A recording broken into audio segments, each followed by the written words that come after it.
Hi everyone and welcome to Rebellion. My name's Robbie and in a second we're going to be chatting with Tim and Mike from the Sniper Elite 3 team to announce some really exciting new single player and multiplayer content. But before then we just want to say a massive thank you to everyone who's bought the game.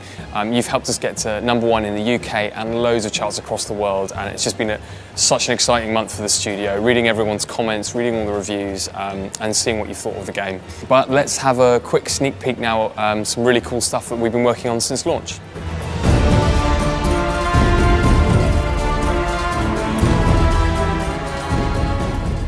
I'm with Mike Howell, the lead designer on Sniper Elite 3, and Mike and I are going to chat to you very quickly about Airfield, which is a brand new multiplayer map. It's going to be free for whatever platform you play Sniper Elite 3 on. And yeah, Mike, could you explain to us a little bit about what we can expect when you're playing Airfield and multiplayer? Sure thing, buddy. Well, a lot of the fans might be familiar with Airfield from the single-player campaign, and we've taken this airfield and absolutely obliterated it now. So the hangars have been torn apart. There's been a bombing run which has gone down the center of the airfield. We've introduced these nice little sort of flanking routes underneath the airfield that you can furtively duck under and flank your opponents. And we've got a lot of new sniping positions which we've introduced throughout the map as well, which the players will have a bit of fun trying to find those new ones in the environment. Yeah, sure, great. So do you have any tips on certain areas players should be looking out for? Definitely. Well, up in the sort of rafters in the hangars is a good one to try and get up into, but make sure you're protecting your flanks there.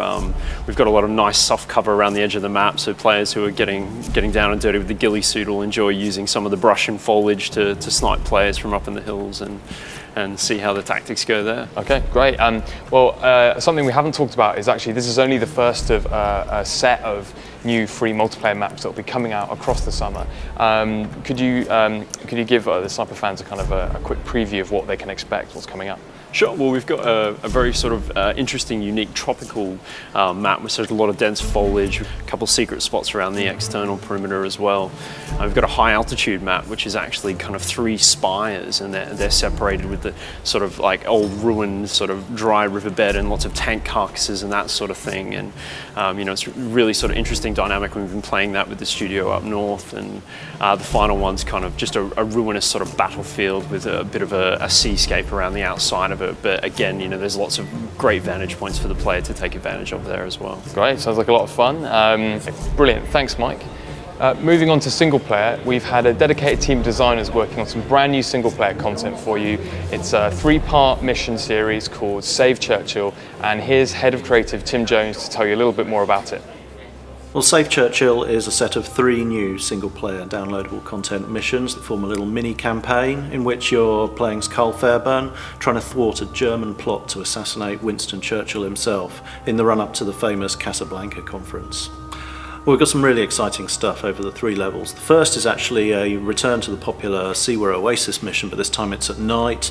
It's more overgrown, time has passed, it's been bombed out. It'll play very differently to what players have experienced before. In the later levels, we move into a secret weapons facility. There's like a stunning coliseum in one of the missions, which is actually the largest environment we've created in any of the Sniper Elite games ever, which, you know, I think is going to blow people away. For experienced Sniper Elite players that have been through the campaign, they'll be looking for some new experiences. So we've got new encounters, new weapons, new unit types, and the new missions I think are really going to feel very different. The first mission is called Save Churchill Part 1 in Shadows. We'll be releasing parts 2 and 3 later in the summer. So that was a sneak peek at the new Save Churchill missions for Sniper Elite 3. But the only thing we haven't told you is when you're going to get to play all this new content. Both the new Airfield multiplayer map and Save Churchill Part 1 in Shadows are available right now on Steam for PC, and if you've got consoles, they'll be coming out very soon on those too. Remember, we've got loads more content coming this summer, and we'll see you in the forums.